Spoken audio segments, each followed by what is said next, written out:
I'm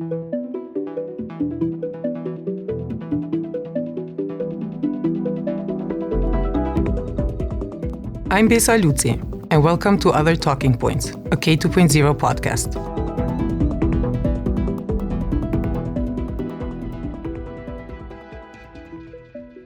In this episode, we'll be talking about climate change. How vulnerable is our region to the warming of the planet? Are we taking enough measures to address and adapt to climate change? Climate change has been making headlines for years, and we have all felt the effects one way or another. As the planet continues to warm, we now have warmer Januaries, snowless winters, and drier summers. In 2022, heatwaves and droughts in the summer left some of Europe's main rivers dry, or with their lowest levels of water in the past 500 years. In other parts of the continent and the world at large, floods have devastated populations. Temperatures have been hitting record highs every year, and in the first few days of 2023 marked the hottest January days on record for some countries in Europe. Our region is a relatively small contributor to global greenhouse gas emissions, accounting for a small fraction of the total emissions produced worldwide. However, some countries that contribute little to greenhouse emissions will be the places that are most affected by the changes and destructions of a warming planet. Our region is prone to a range of extreme weather events, including heat waves, droughts, floods, and storms, which are expected to become more frequent and intense as the planet continues to warm. These events can have significant impacts on the region's economy, infrastructure, and natural systems. Though climate change is the most pressing global challenge of our generation, in our region, by and large, climate change doesn't seem to be a priority for national governments, for the public, or for local media. To explore how climate is changing and how regional countries are responding to it, I have invited two guests, Vladimir Đurđević and Granit Goshi. Vladimir Đurđević is a professor at the Faculty of Physics, University of Belgrade, and an expert in climate modeling and climate data analysis. Granit Goshi is an activist for environmental sustainability in Kosovo. As the director of the Into the Park Festival, he tries to connect his generation with environmental protection through music. Granit is a contact point for Kosovo and program assistant at the Henry Boll Foundation. Vladimir, thanks for being on the show. Thank you for having me. Granit, thanks for being here as well. Thank you for having me. So, Vladimir, I would like to begin with you. And I've mentioned that you're a professor and an expert when it comes to climate change and climate modeling, and you have continuously written papers, given various lectures, and you were also part of many cross-regional projects about climate change and climate modeling. So can you just help set up the conversation for us a bit? How exactly is climate change affecting our region at large? And is there any country that is specifically more vulnerable than others? Okay, I mean, concerning the question about the countries, I mean, the climate is a global thing. Okay, there is no such thing as a regional climate. So through the climate, the countries are connected, and often these impact areas are much larger in comparison to the country size, especially in our region. So often when I talk about the climate in our region, or specifically if they ask me about the climate change in Serbia, I would like to say that I would talk about the climate change in Southeastern Europe, because the impact that we can see in the whole region of Southeastern Europe is more or less the same, or more or less all countries have the same problems. Except the countries on the coast of Adriatic Sea and Mediterranean, they have this additional problem of sea level rise, and countries which are inland does not have the problem of sea level rise. But in general, the whole region have the same problems and same impacts. And as you said in introduction, yes, the whole region is affected by floods, by heat waves, by droughts, by wildfires, by reduced crop production, by introduction of maybe some pests and disease in agriculture that was not common in our region. Also, we can have problems in the health sector, because maybe some vector disease mosquitoes, like a tiger mosquito, can be also introduced in our region. And we have here that from year to year we have problems with the West Nile virus, which can be very a serious problem to the health. etc. So there is a many impacts in this region, and our region is also the specificity of our region is that the list of these problems and the impacts is a little bit longer in comparison to some kind of average list on the global or even European level. So in that sense, our region are a little bit more vulnerable to the climate change in comparison to others. The other thing in terms of these physical aspects of the climate is that the region is warming faster in comparison to the global average. And that warming is about 2 times faster. Okay, so on the global level, when we, let's say, track the climate change, we're talking about the increase of average global temperature or mean global temperature. Okay, it's the temperature of the whole globe. And currently, the whole globe is warmer for about 1.2 degrees in comparison to pre-industrial temperature. Okay, so currently the globe, let's say, it's 1 degree warmer. Okay, or more precise, 1.2. But our region passed the threshold of 2 degrees, so the whole region is almost 2 degrees warmer in comparison to the pre-industrial level. So on the globe, you have average number is 1, and our region is 2. On the other side, also very specific to the summer season for June, July, and August, the whole region has a highest trend in temperature increase. The trend is how fast the temperatures increase during the time. And if you look into the summer season, the June, July, and August, the whole region has a highest increase in summer temperature in comparison to the whole globe. So one of the things that we clearly see and that we can experience by ourselves is that summer is becoming more and more hotter, and we can just realize that without any measuring. It's simply visible. I mean, it's simply our everyday experience. So during the summers, for example, we have more than 2 times heat waves during the summer. Okay, so in the past, in let's say 70s and 80s, the heat wave was something really exceptional. So it was happening like a 1 time per summer, or there was also many summers without heat waves. But currently we have like a normal thing is that you have 3 or 4 heat waves during the summer, which is really exceptional in some way. On the other side, when you have these heat waves, you have droughts, and the frequency and intensity of drought is also doubled in our region. So in that sense, both the high temperature and droughts lead to this problem of producing the food, especially production of corn and soya. So in that sense, our agriculture sector currently facing the problems with these summer droughts, and probably it will face in the future. The other obvious thing is the snow. Snow is becoming less common in our region during the winter. The winter is also becoming milder. And when you have the snow just stays for several days. We don't have these periods when you have snow on the surface for weeks or something like that, which was common in the past. So the long story short, okay, our region, the climate change is very visible. And you can understand the climate is changed just by your experience. You don't need to do any special kind of math or analysis to know that. And when we come on these country levels to understand how the country levels will be impacted by climate change, we can say that more or less all countries will face same problems. But again, this is not big difference. But one way how we can talk about different vulnerabilities is the level of economic and technological development level in terms of countries. So the country which are not economically stable or strong and which are not technologically developed well, okay, they are more vulnerable. But on the other side, if you look all countries in the region, these topics are again more or less the same. Okay, so we don't have country which is extremely poor in comparison to another, or which is extremely lagging in terms of technological levels.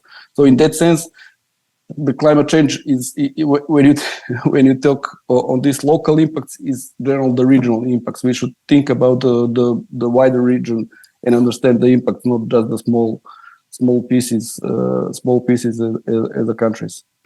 Thank you for that, and I think it's really important the emphasis that you made, that actually climate change and its effects doesn't know borders in that sense. So it's something, of course, that it's affecting the whole world, and then every country has its own specificities in that regard. And Granit, I would like to connect here with you because while yes, it doesn't know borders, there are groups in society that are affected more than others. There are more vulnerable groups that tend to actually be even more victims of climate change. So how do you see this? How do you think climate change is affecting the more disadvantaged groups in society? I mean, it's clear. Huh? It's basically, as the professor said, the climate doesn't discriminate, and that's something to cheer about it in an ironical sense.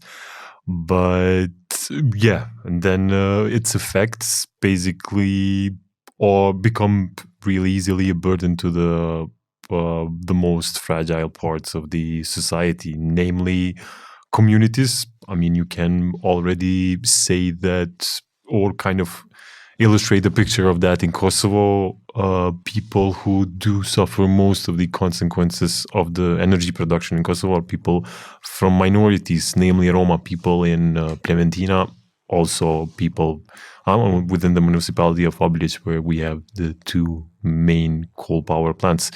And this further will basically exacerbate their, I wouldn't say victimhood, but them lowering on the scale of their ability to reach the low-hanging fruits of any of these structures that our state is supposed to probably work on. I mean, we're just confirming basically what is expected. Maybe I can connect here a bit I want to talk about greenhouse emissions, Vladimir. And while our region is not said to have a big share of greenhouse emissions, the countries do emit greenhouse, and that also builds up. What are the main sources of greenhouse emissions in our region, and what steps are being taken to reduce these emissions and transition to a low-carbon economy? And do countries in the region have the means to make a full transition to green energy and removing one of the biggest climate polluters that Granit also mentioned, coal?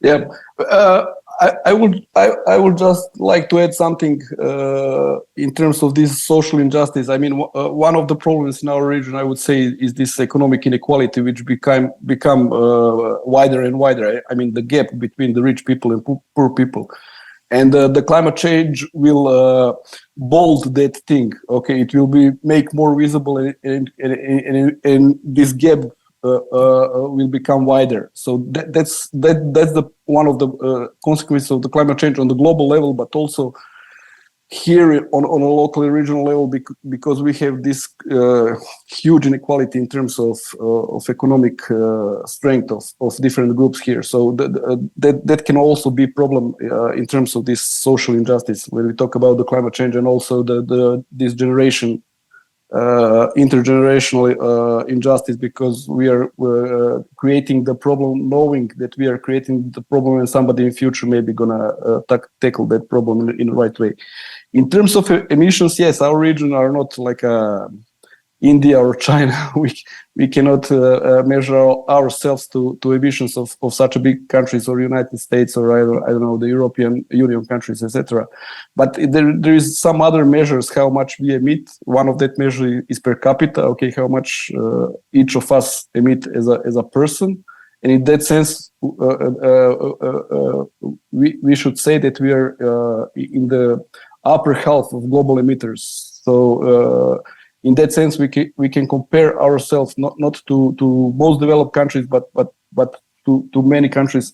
We are worse in that metric. And another metric is the emissions per GDP.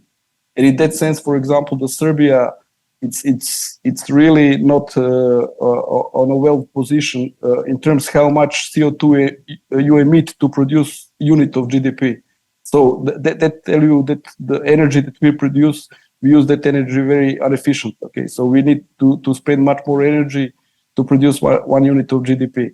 So in that sense, sometimes we cannot see ourselves as just as a small emitters. But of course, what is most important is that cumulative emission of the whole country, and in that sense, our region and countries are not big emitters.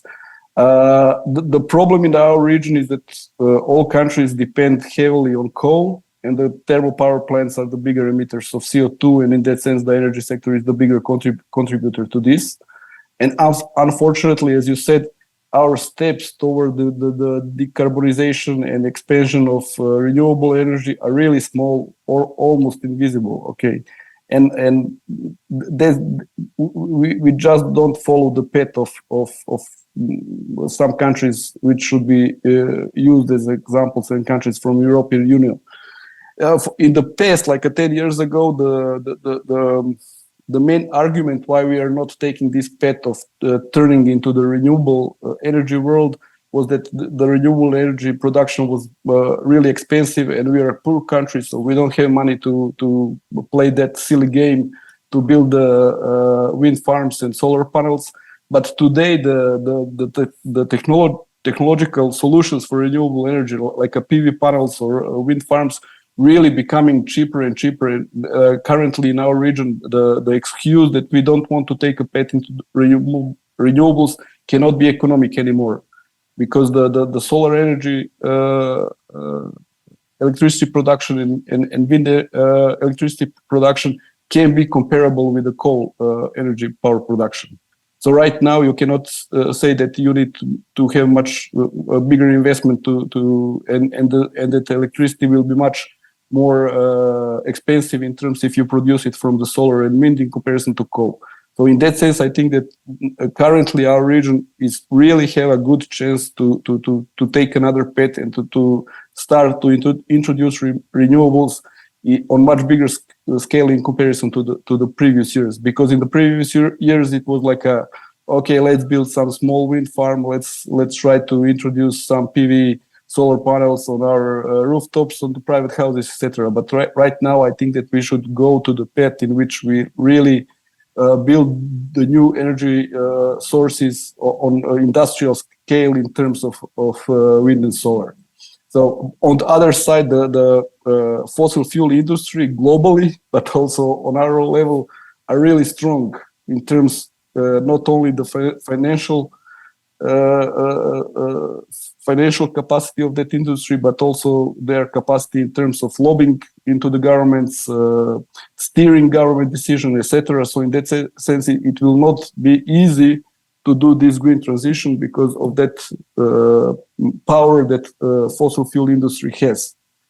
We know, I mean, here in Serbia, you know that this our national energy production company, EPS, they're really strong, and it's really hard to tackle them in terms to make them to take an active role in this transition. They just stay on side and trying to do their business in the way that they were doing in the past. So this coal industry is really the strong one, and one of the biggest obstacles right now is how to make that industry companion in this transition and not to make new wars with them, let's say. Mm-hmm. Yes, I mean, there's the companies, and then there's also the governments that I think need to be taking more actions.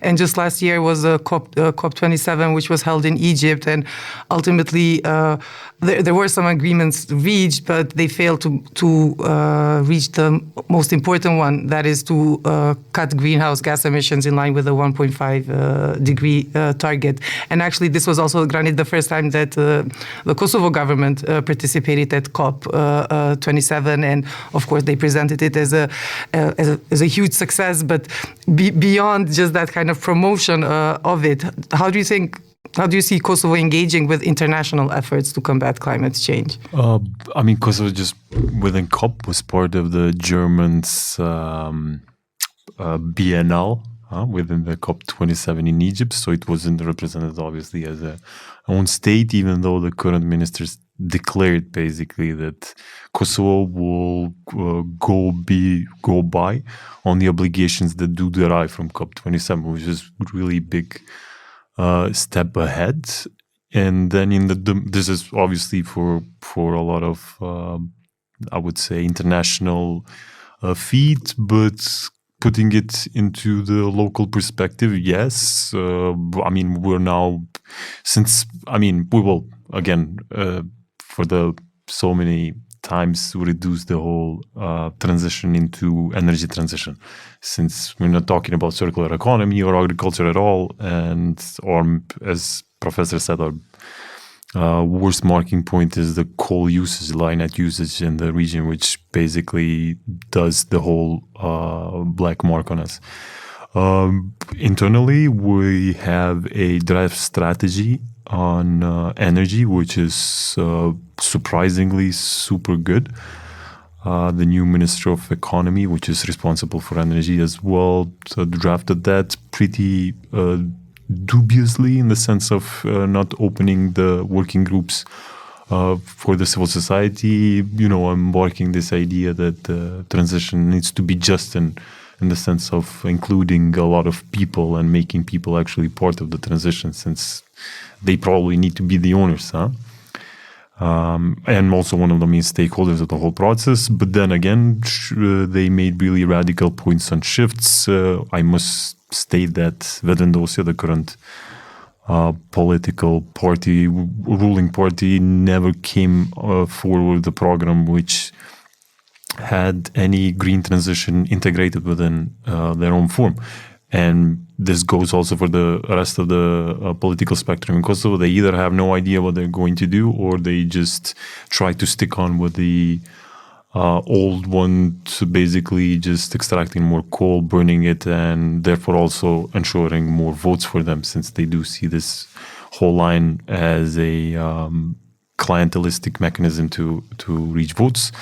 In our surprise, Kurti government came with a really interesting, to say at least, energy strategy, which then halted also the process of national climate plan emitters, which is again one of the main documents to respond to the climate crisis in Kosovo.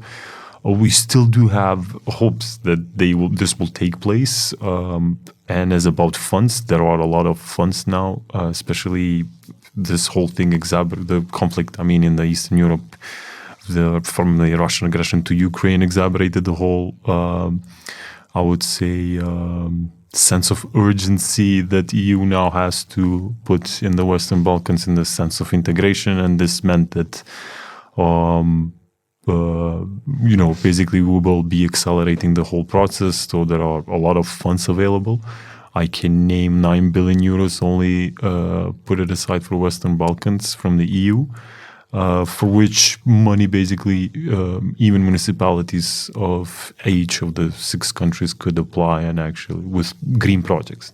So this could be from, restoring or dealing with natural-based solutions to producing energy, or ensuring higher efficiency on heating systems, or new city heaters for, let's say, 8 main cities in Kosovo. So there is a lot of progress, even though it's only focused on the energy production, which is still good, knowing that it's one of the biggest polluters. But then there is still no clear political will that we are trying to go through the green transition as the one which is proclaimed from the EU Green Deal, which kind of through the Sofia Declaration we signed, and we kind of commit to it. And then it leaves always this uncertainty that you feel that they're not really going to do it, but they're just saying yes to the international audience, and then they're kind of processing differently in the domestic level. But again, we hope for the best. Vladimir, to connect with you, and we've touched on a lot of these points, and we know for at least 50 years now the dangers of climate change, and they've been known, and scientists have known, they've raised the alarms, governments have been warned, even oil companies have very much been aware. And 2015, I guess, was an important moment, because that's when the Paris Agreement was initially reached, and it was the first ever universal, legally binding global climate change agreement. And then we've had the different COPs continue over the years, but still the feeling or the sense is that governments are taking actions here and there, but not with the type of urgency that it needs to be, that we're facing, actually. And how do you see this? Why the failure and lack of stronger political will and determination to firmly tackle, to take climate actions, particularly with all the knowledge out there? And how do you see our region engaging in regional and international efforts to address climate change? Yeah, for the global level, I will be really direct in answering this question. I think that the main obstacle is the industry, fossil fuel industry. It's really strong industry with such a many influences. They have a lot of money, and they can really steer governments in direction they want. So it's often the people when think about this big industry think about, let's say, the entertainment industry or maybe pharmaceuticals, etc. But I think that when you collect all of them on one place, the fossil fuel industry will be bigger and stronger in comparison to all of that. And in that sense, for the oil fossil fuel industry, the reduction in production of oil, gas, and coal means that they will get less money and that their power will be diminished in one moment. So for them, it's just a matter of money, and they will stick to that until they get what they want. So it's really simple, because if we want to implement the Paris Agreement fully on the global level, then you will need to leave under the ground like 80% of known coal, like 40% of known oil, and like the 30% of known gas, natural gas. So you're telling them, you're telling the strongest industry, you're telling you need to leave the money under the ground. And for them, it's not easy to hear that.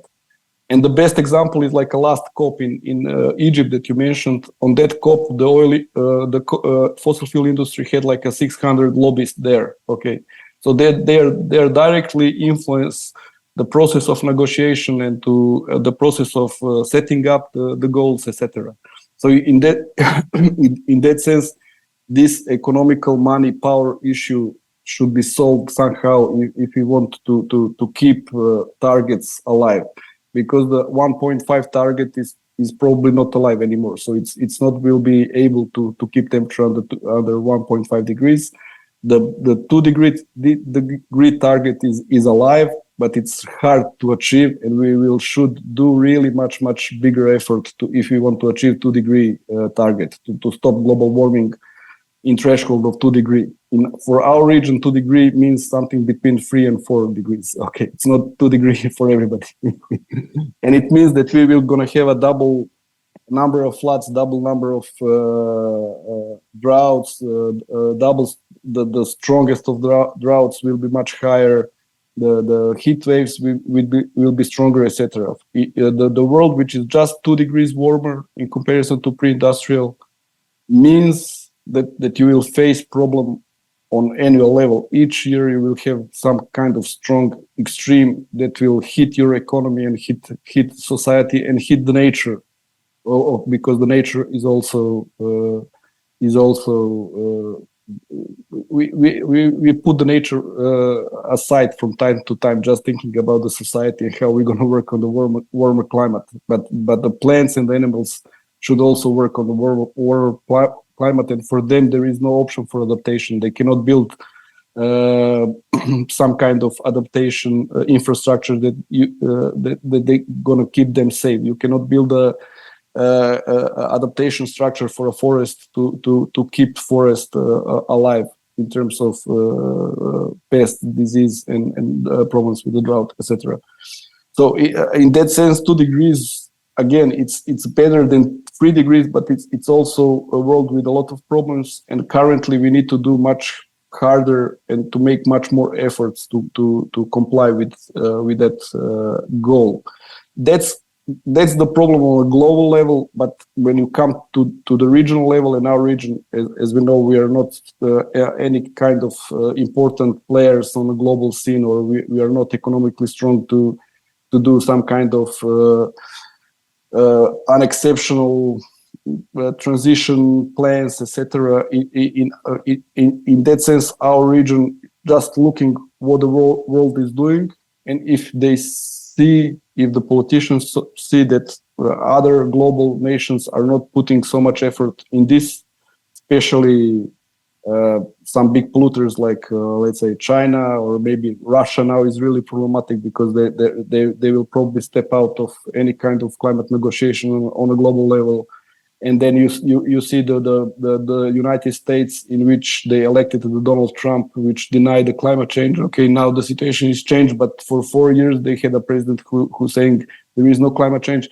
How you can expect from some small countries to say, okay, we're going to be climate champions and do it some moves that will impress the whole world? You should be really some kind of super politician with supervision and super strong and super inspired to do such a big moves. And we just don't have people of that caliber. Okay, we just don't have people who have strength and vision and knowledge to do that.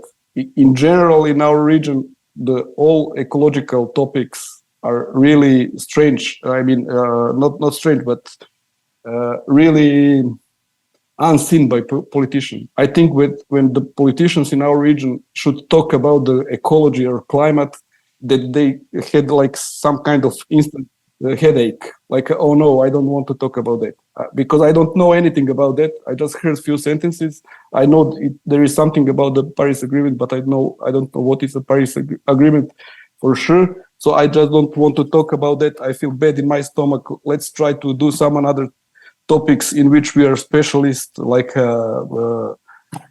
we know what our topics of our region are for decades. Okay, so in that sense, I don't think that our region will do anything special. We will just follow the big countries and try somehow to be close to them, not to be ambitious like that countries, but try to be like close to them, to telling them, okay, we are also here, we will do something. We will not be hurry about this energy transition. We will not think about how this energy transition would really look in our countries, but we will try to do some moves. So in that sense, I think that we're gonna just be followers to that, and that following depends on these global processes. Okay, if some countries in the world really make bold moves, then we will follow that.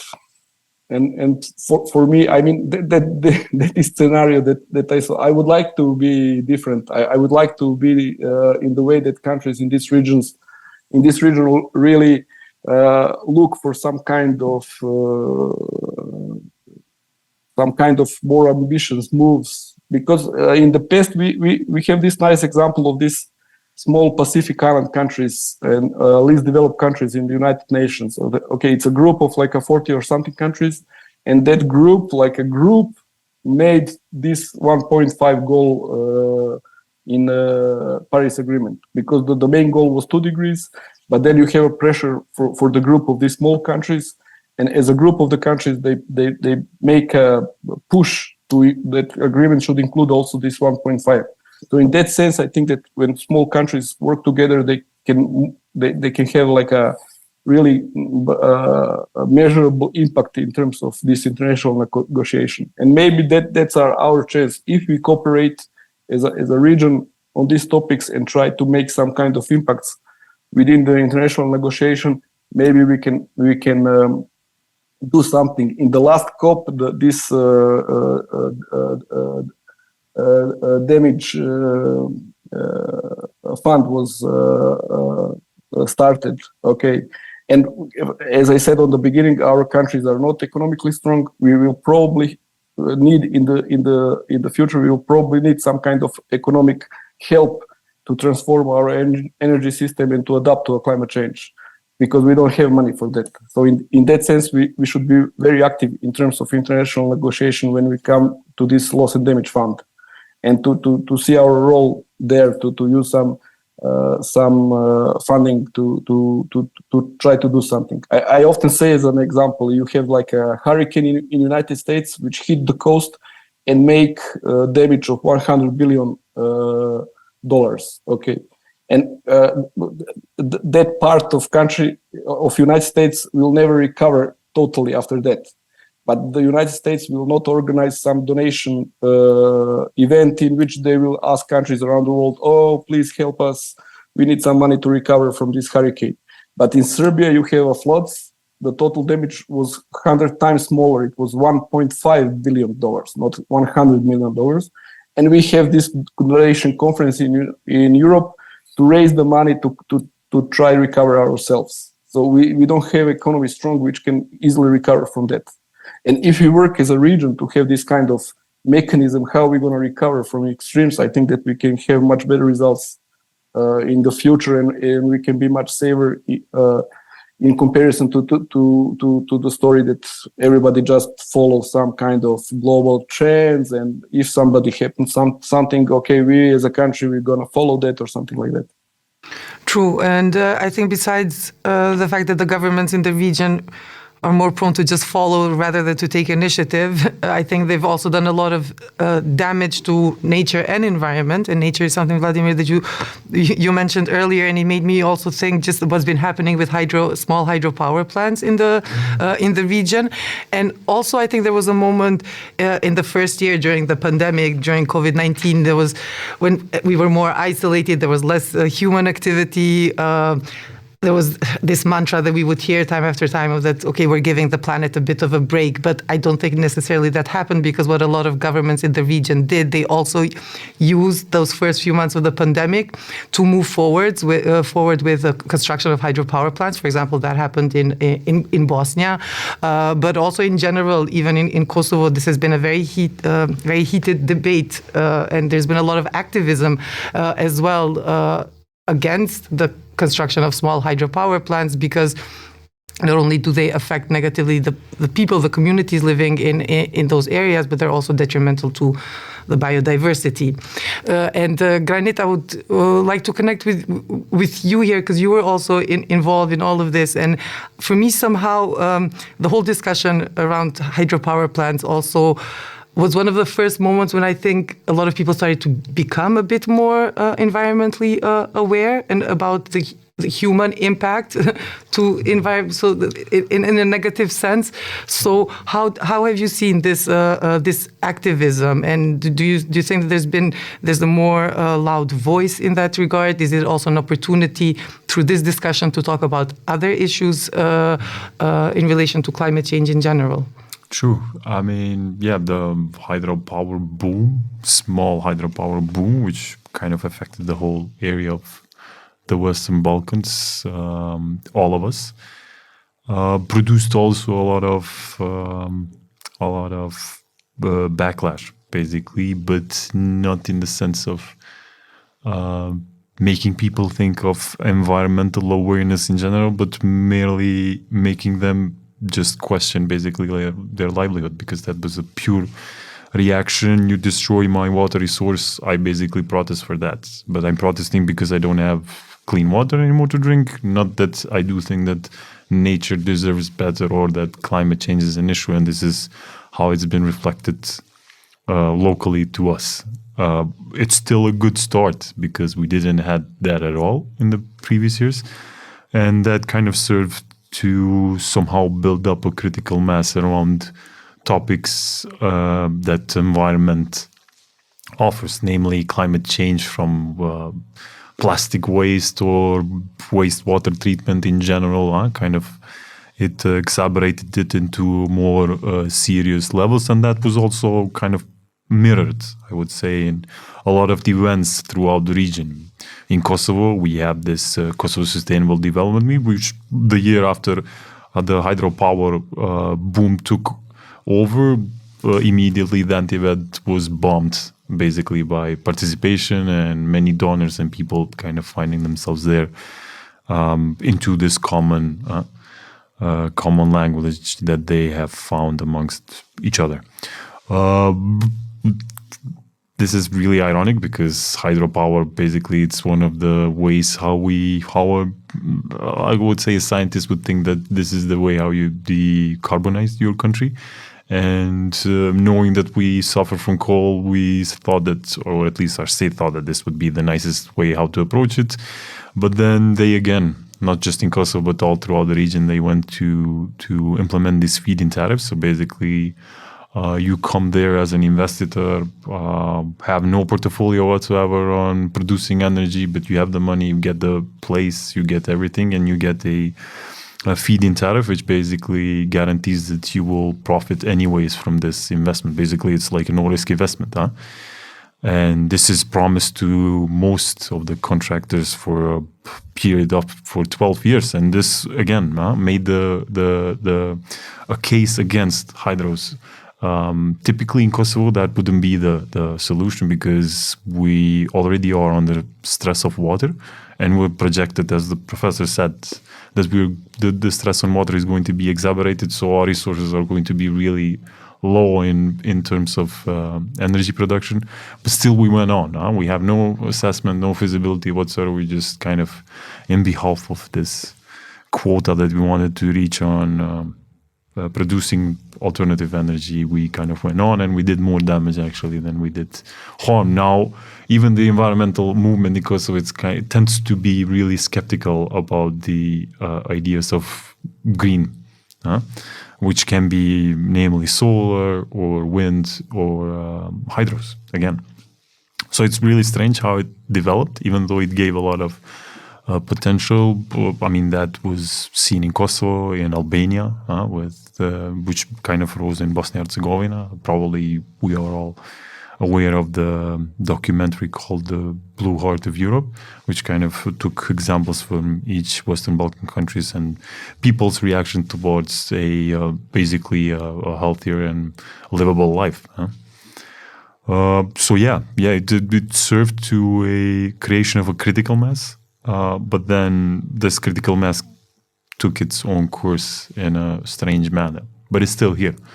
We saw the political movements in Zagreb. I mean, Tomislav Tomašević, he took over. He's still proceeding. In my knowledge, he's still doing good. At least his administration is now reduced to waste management, but it's still very well for a big city as Zagreb. I mean, on their whole, really nice looking green portfolio. Then you have Ne davimo Belgrade, which succeeded in the local elections in Belgrade. I mean, succeeded like it took a lot of percentage, and also in the national level, it made their way towards the National Assembly. In Kosovo, we still do not have any political movement which would help exacerbate or at least articulate the critical mass, the message of the critical mass, which is being created after the mini hydropower boom. True, and I think what was interesting, particularly in Kosovo, with especially in the municipality of Shtrpce, is that the activism by people, by residents, by citizens, it was very much done by Albanians and Serbs, by local Albanians and Serbs together, and it was a moment that they also came together to fight for a common resource that is water. Exactly, and and to some extent, sometimes I see that the movement around saving our planet and around the environment, hopefully in the region, can also have this nice political effect where people, because as we said at the beginning of the show, climate change doesn't know boundaries. For sure, it doesn't know ethnicity in that regard. And Vladimir, to connect with you now, coming close to the end of the episode, I mean, we know that human impact is also number one cause towards climate change. And while, of course, the majority of the pressure has to be on governments, has to be on fossil fuel companies, there is also something about individual responsibility, that the individual maybe steps or measures that we take or that we should be taking, but yet sometimes there's skepticism or disregard in the public about to what extent our individual actions can produce good. How can we change this in the way that we think, or in the language, in the discourse? How can also just each and every one of us be more actively involved in the conversation, but also in the actions? Yeah, people often ask that. Okay, what can I do to stop this or to help to stop this? And I many of my friends, let's say, or people that I know, ask me that they become really super pessimistic when they try to calculate the carbon footprint.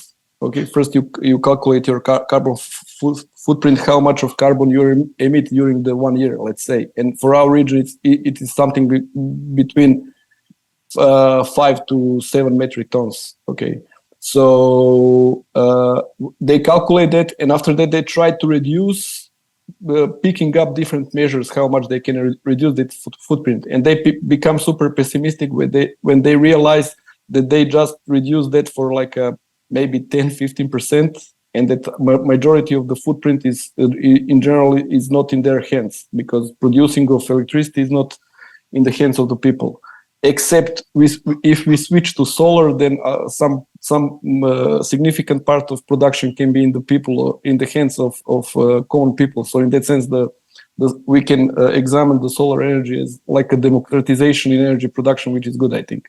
So, but on the other side, you have this currently. You have really have just a small number of options, and you will realize how it's hard to reduce this personal carbon footprint if you try that. So my advice for when people asking what can I do, my first advice is to inform yourself about the climate change, because as a generation, my generation, I'm probably a little bit older in comparison to you, but your generation also, we didn't have the climate change in our educational system as a part of this formal education. We didn't have in school like a lecture about the climate change. It's new for us, and in that sense, we should first inform ourselves to understand the scale of this problem, and to understand that these personal steps are not solution for that. So we cannot collect many personal steps and then create this global change. So in that sense, to be informed is the first step. Okay, and when you inform, then you will understand what kind of your action can really help. And I think that the biggest action is to join any kind of movement, then talk about the climate change or try to address the climate change on some kind of governance level. Okay, to push your government for the transition, to talk about the transition, to talk about the just transition, to talk about the complex issues as like a mini hydropower plants, because it's an anti promotion of green energy to build the mini hydropower plants. You will push people away from green energy if you tell them, okay, this is the green energy, and they saw the green energy is bad. Okay, so in that sense, but the issue is complex. It's not easy to understand that reading just one article on some internet portal or etc. So we should first be informed, and then we will understand that our engagement in terms that we are asking for a new world or changed world in terms of energy production and other environmental issues should we go through that. And of course, if you are interested, my advice for the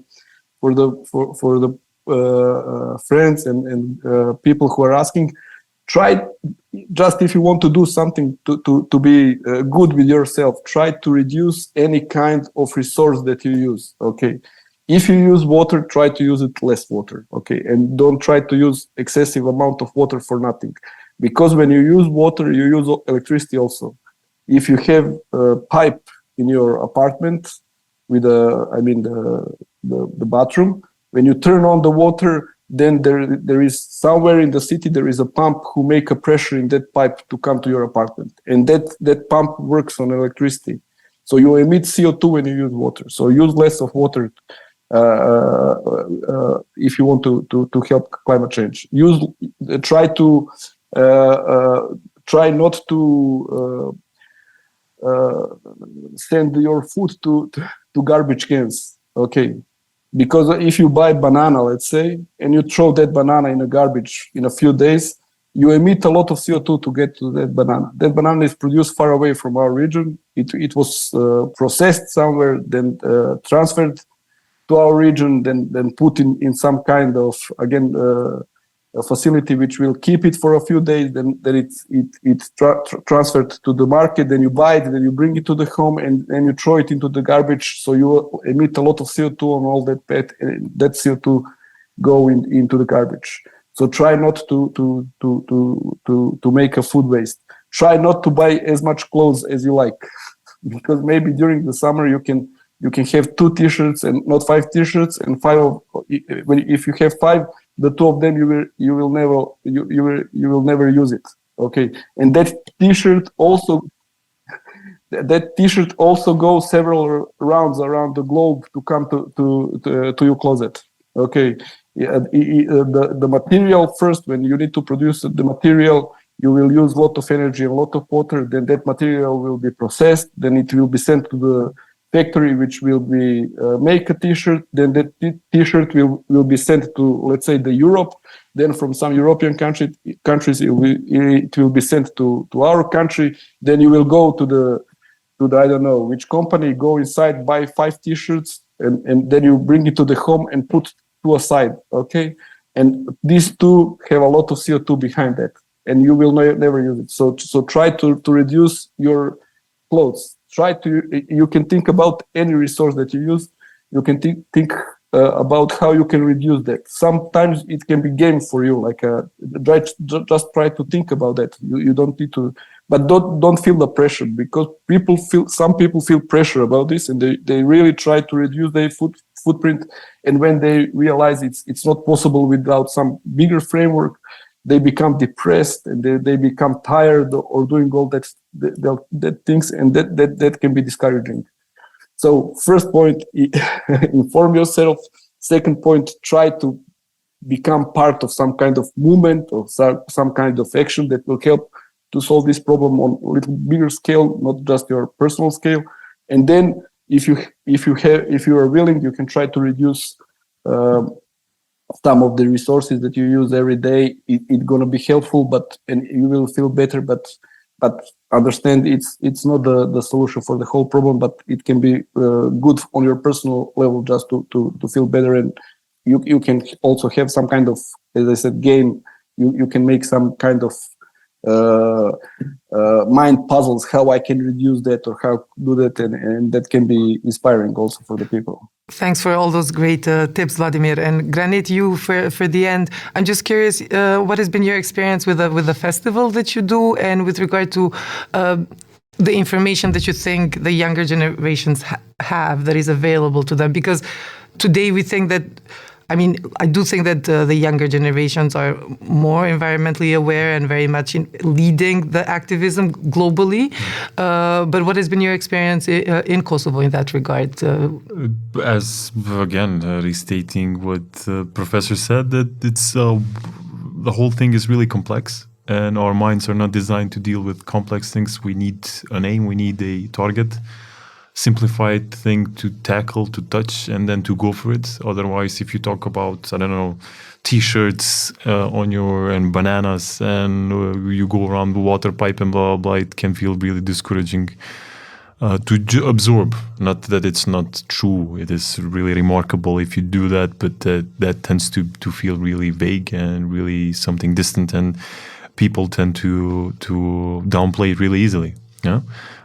Again, but the younger generation is way much more vocal. Luckily, we still do have remainings of our proud youth who are really doing a lot, at least getting themselves informed and then reacting upon it. It's always been hard, and it's, as Professor again said, it was really in moments very depressive because it feels like you're doing nothing. But I would say the critical mass is growing. We experienced that when we organized the 2, I think, together with Thermokis, we organized this climate marches, climate strikes in September 2019 and 18, and they worked out. We literally expected that we would have probably 10 to 15 people. And after half an hour, we had almost 1,000 people, and we were shaking in front of them because we had something to read in our hands. So it's, the movement, I think, is being built, and they're going to keep people who are in power now responsible later. So we're going to shame a lot on the previous generation, I think. Not me, but I hope younger people who are younger than me. And that they're going to do a lot. We're, I think, in a good path, or at least we're putting a lot of stones that will ensure us that we will move in the right path. At least, as I mentioned, the energy strategies on that. I cannot believe it, how good it is currently. I hope it goes forward, and then I hope we just put ourselves into the right rails to go towards a decarbonized, at least society, knowing also that won't be the end line. That is one of the blueprints, but that's not the end goal. Still, we have a lot to care of. I don't expect that the biodiversity is going to be alive in like 30, 40 years. I think we're going to have massive